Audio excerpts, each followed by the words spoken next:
stick our nose up at tech. And it's not a lesser form of thinking. It is a different kind of thinking. And I tell business people, we need these skills. And we're losing them. Welcome to Good Citizen, a podcast from the Theodore Roosevelt Presidential Library. I'm Ted Roosevelt. My guest today is the author, professor, and scientist, Temple Grandin. Not only is Temple a leader in farm animal handling, but also in autism awareness and education. She sees her own neurodivergence as a gift, helping her solve problems that other thinkers cannot. Today, we talk about the different ways that humans think, with a particular focus on visual thinkers, like herself. People who see words almost like film clips and the advantages that can bring. We also delve into the 7-time Emmy-winning film about her life, titled simply Temple Grandin. She is the author of over 24 books and the subject of a new documentary, An Open Door. I'm thrilled for you to hear our conversation.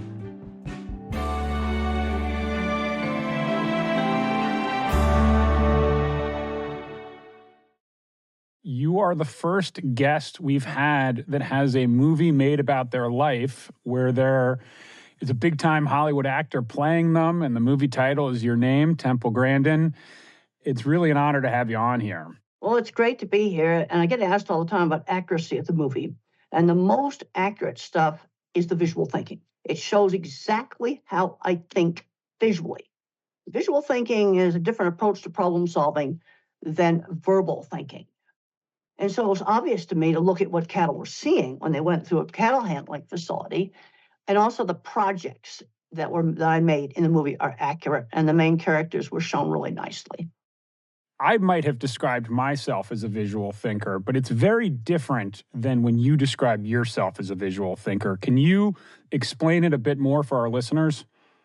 Okay, you have a bunch of pictures on your phone that move a little bit. My memory is like thousands of little phone pictures that I can access. How did you discover that you saw things differently in your head, these sort of 1,000 little phone pictures that you can access? When did you discover that you thought differently? I thought everybody thought in pictures until I was in my late 30s. And I developed a question that's very good at differentiating the visual thinkers from the non-visual thinkers. And this is before any of the research came out, which is then described in my newest book on visual thinking, where I talk about the verbal thinkers, the math thinkers, and the picture thinkers. And if I ask you to think about your dog or your car or your house, you're probably going to see it. You're so familiar with that.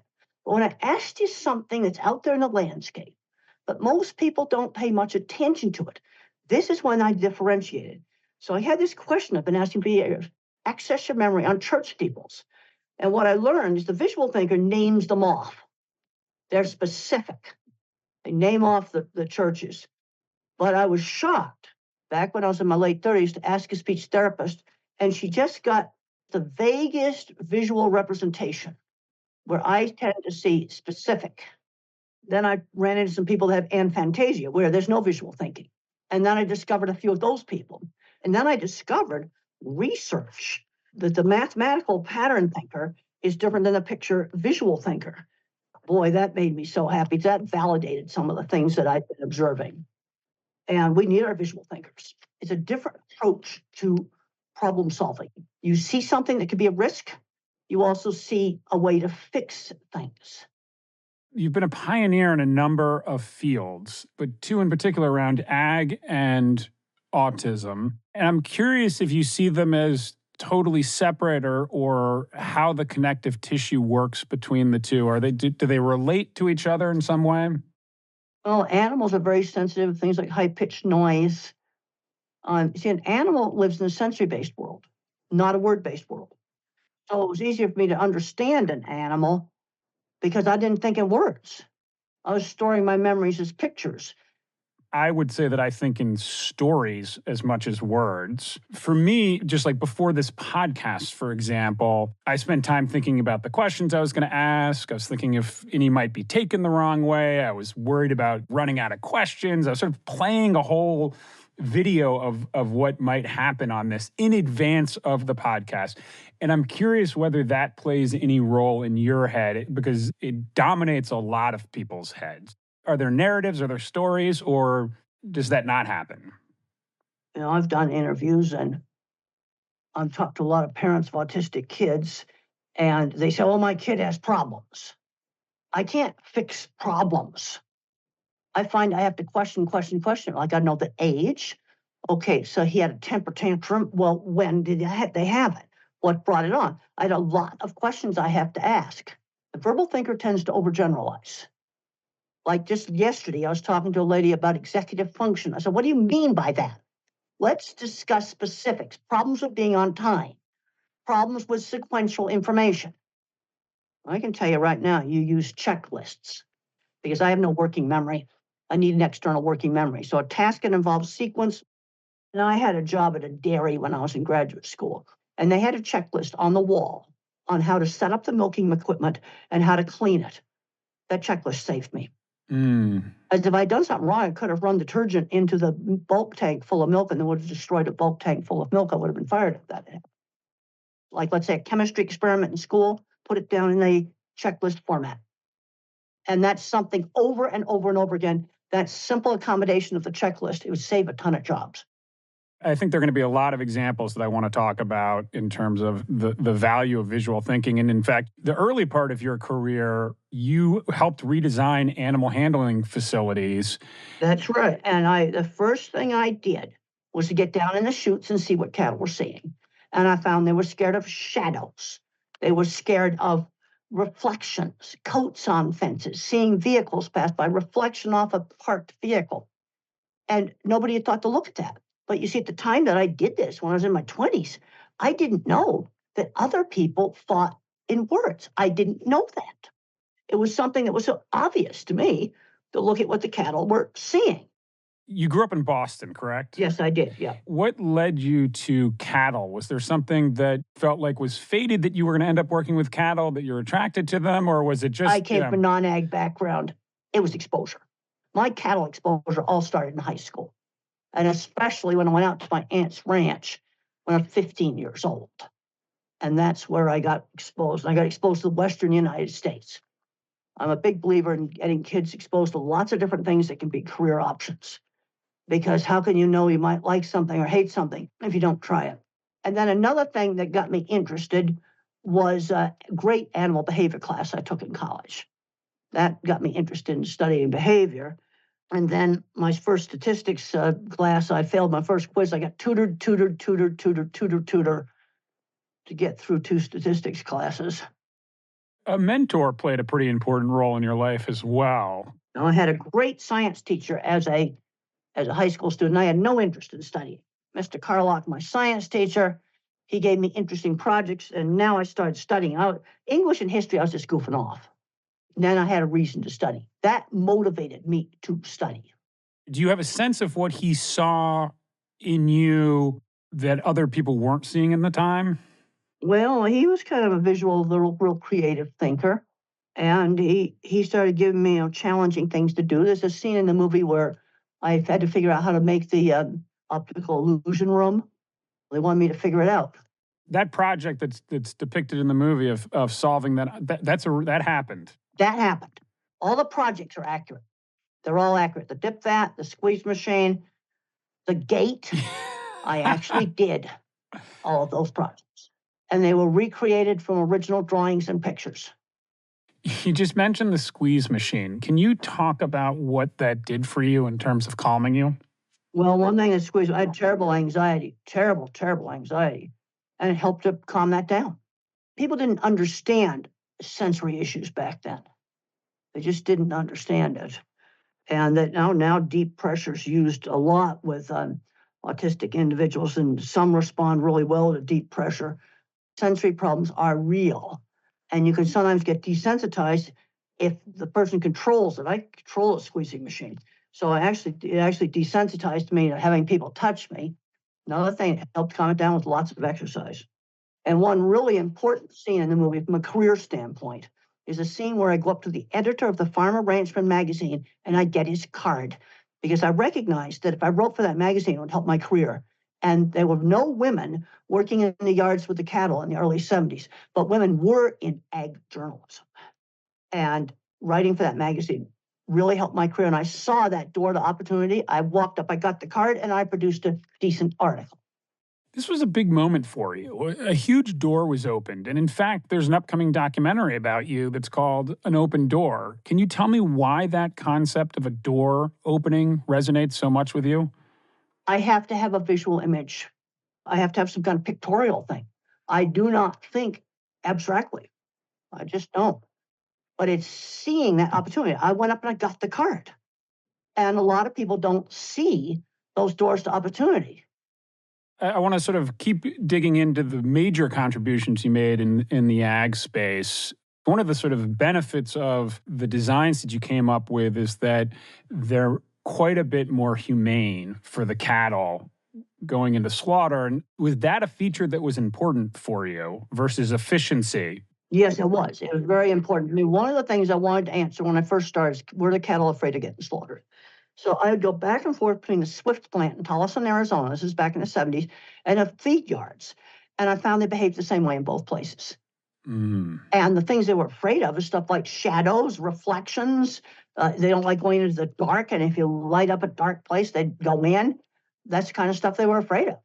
And people still are not seeing it. I got to find a picture here on my phone of a shadow I call the spider monster. And this is 2 years ago. This is real recent. And see this shadow? I got it on my phone right here. Yeah. That's a shadow there. That was at a big slaughter plant. That was not there in the morning. Everything was working fine. 2:00 in the afternoon, they couldn't get the Angus to go in the handling facility. And I walked out there and I saw that shadow. I go, oh, I can tell you why they're not going in there. They're afraid of the spider monster. So I called that shadow.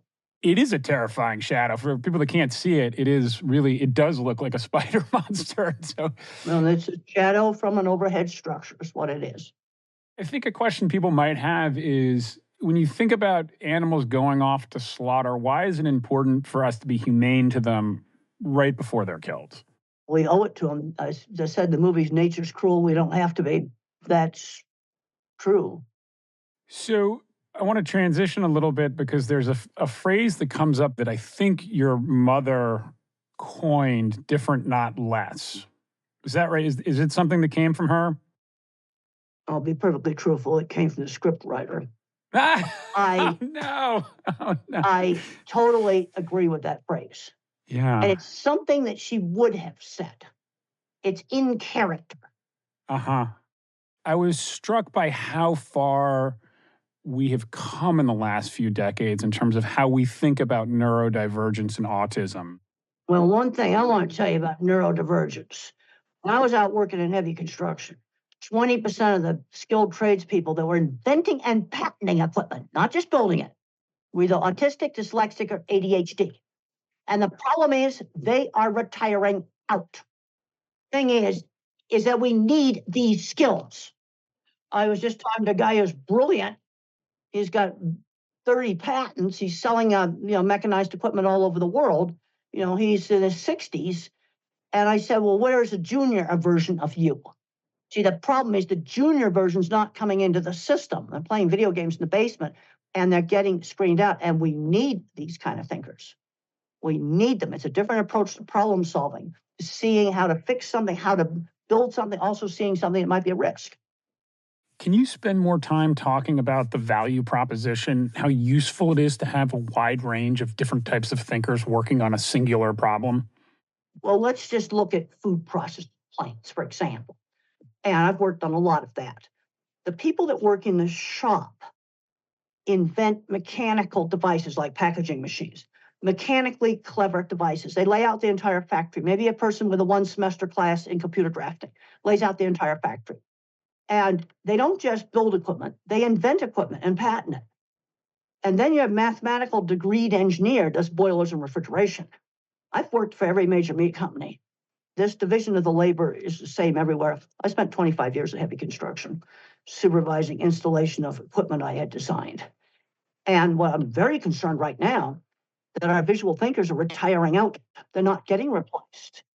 And I did talk to an airline, and we've talked to mechanics. Okay, we've had a wheel fall off a plane.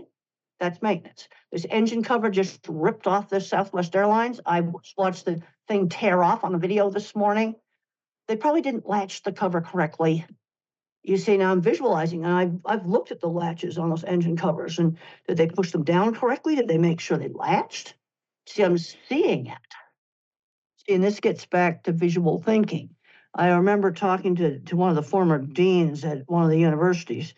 They used to have Boeing engineers come in and talk to engineering students. This is good 20 years ago. And it shows a different approach to problem solving. And what the problem was is a heavy toolbox, real heavy, big toolbox, was dropped on the wing of a partially built airplane. The mathematicians tested it, and it was close to the critical limit. You are the factory manager. What do you do? And the correct answer is to throw away a good portion of that wing. That's the correct answer. And the more mathematically inclined students don't get that. See, what I've learned about the mathematical mind, they don't see a risk. Because in my book, Visual Thinking, I talk about the Fukushima disaster. Yeah. I can't design a nuclear reactor, but they made a visual thinking mistake so basic, I can't believe that they did it. Yeah. You know what would have saved Fukushima? Waterproof doors. And they did not have them. All I need to know about that reactor, and it's an old-fashioned reactor design, is an electric pump in the basement. It's called the emergency cooling pump. And if that doesn't run, even after the reactor's scrammed, it's going to burn up. That pump's got to run. Well, an electric pump in a water-filled basement is not going to run. You see how basic that is? Yeah. The mathematician doesn't see it. In fact, the other day, I sat on a plane next to a mathematical engineer, and we discussed this. Now, they did a great job of making it earthquake-proof. They did all the calculations. It shook and it was fine. And I said to this mathematical engineer, would you have seen the water coming over the seawall, where the historical data showed very clearly the seawall would be breached, and flooding the basement and wrecking the electric pump? She says, no, I would not have seen it. You see, the mathematician calculates. Yeah, they designed a nuclear reactor, but you need someone like me to say, hey, you need to put waterproof doors on that thing. So how do we promote more visual thinkers in the work? If you feel like they're sort of falling out of the workforce, what can we do with our educational system, or I don't know where the sort of bottleneck is to make sure that I have a lot of things we can do. We need to put all the hands-on classes back in. And when it comes to these math requirements, how about replace algebra, which is too abstract for me? I can't make a little telephone picture with algebra, and replace it with some statistics on how you analyze data, or some business math. I'm not suggesting getting out of all math. And in Europe, and Europe's building a lot of industrial equipment now that we're not building, especially for food processing. Well, in 9th grade, the kid can go university or they can go tech. We stick our nose up at tech. And it's not a lesser form of thinking. It is a different kind of thinking. And I tell business people, we need these skills. Looking forward, what are some of the changes that you'd like to see around how we think about neurodivergence in our society now? I'm going to just say we need the skills. We need the skills.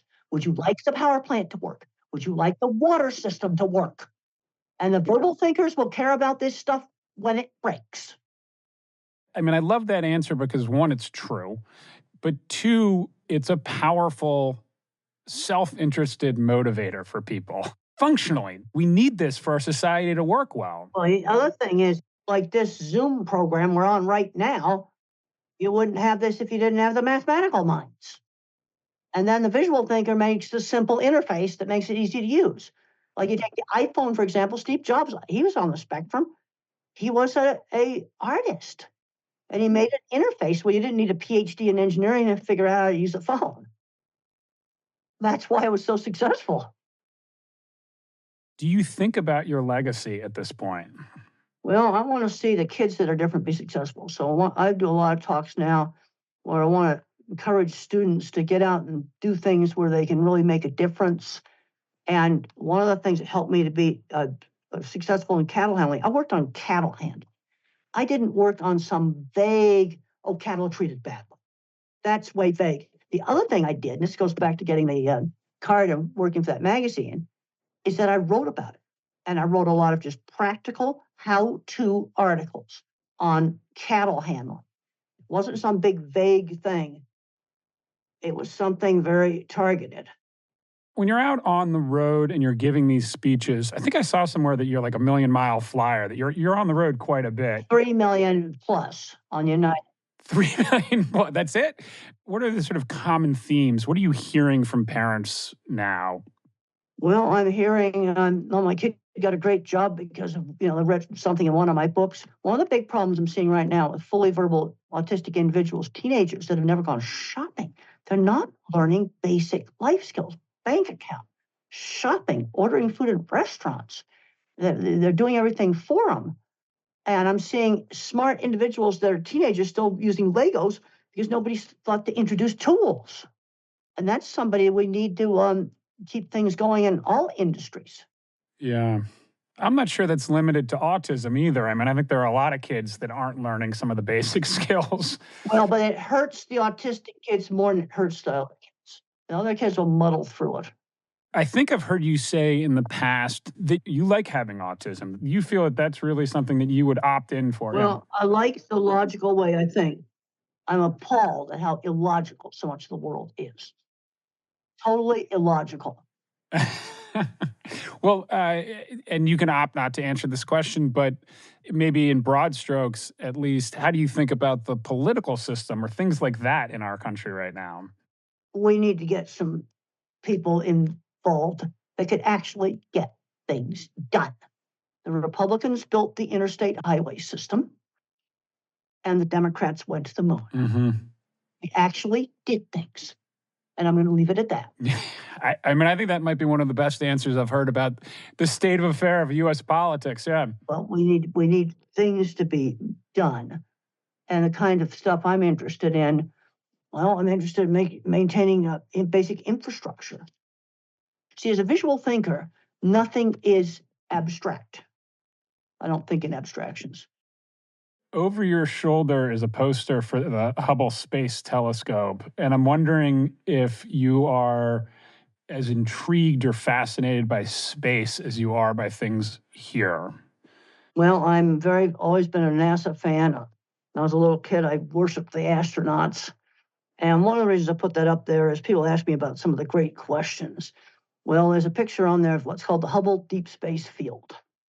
And the thing that's interesting about that is the scientists that discovered that had a proposal that everybody thought was stupid, and everybody else thought it should be canceled because it was a waste of 10 days of observing time.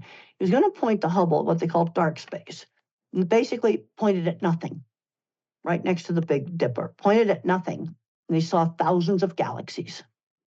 Most important picture it took. Pointed it at nothing, everybody said he was crazy. Hit the jackpot. I'm so glad I asked because I knew there'd be a good story.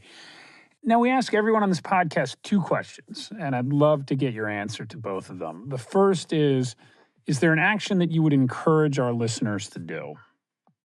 Let's start working on real things. If you want to make change, work on something that's targeted. Let's take food waste, for example. Let's pick out something like what supermarkets throw away, for example, and then work on it in your local community and write about how you did it.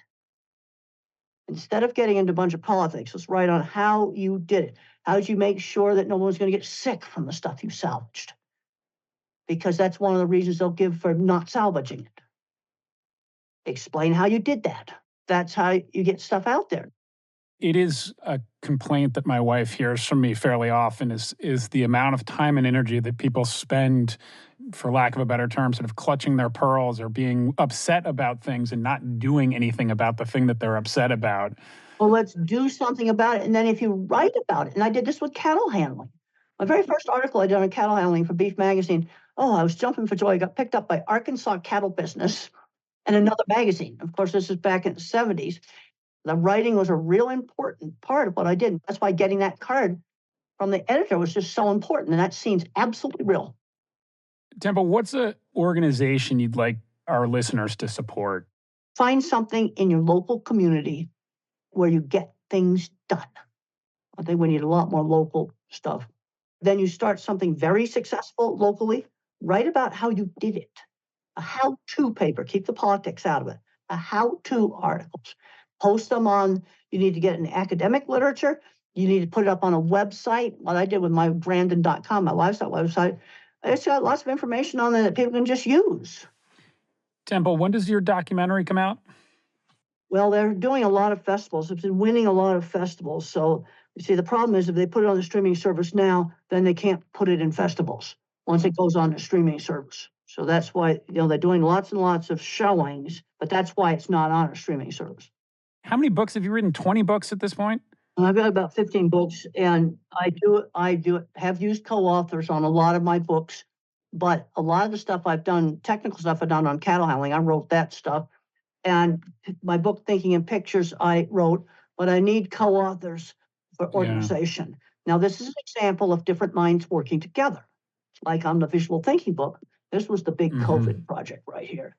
And I wrote the rough drafts, and then Betsy, my verbal co-author, she smoothed them all out. You see, you need to have the different kinds of minds. Temple, this has been a really enjoyable conversation for me. It's an honor to meet you and have a chance to talk to you and hear a little bit more about your story. This has really been a joy. Thank you so much for speaking with me today, Temple. It was a pleasure and truly an eye-opening experience. Your work is so meaningful, and I'm grateful you took the time to share some insights with me. Listeners, keep an eye out for a new documentary, An Open Door, about her life and influence. And be sure to pick up her latest book, Different Kinds of Minds, A Guide to Your Brain, out now. If you enjoyed hearing this interview, please leave us a review. It really helps us reach new listeners. Good Citizen is produced by the Theodore Roosevelt Presidential Library in collaboration with the Future of Storytelling and Charts and Leisure. You can learn more about TR's upcoming presidential library at trlibrary.com.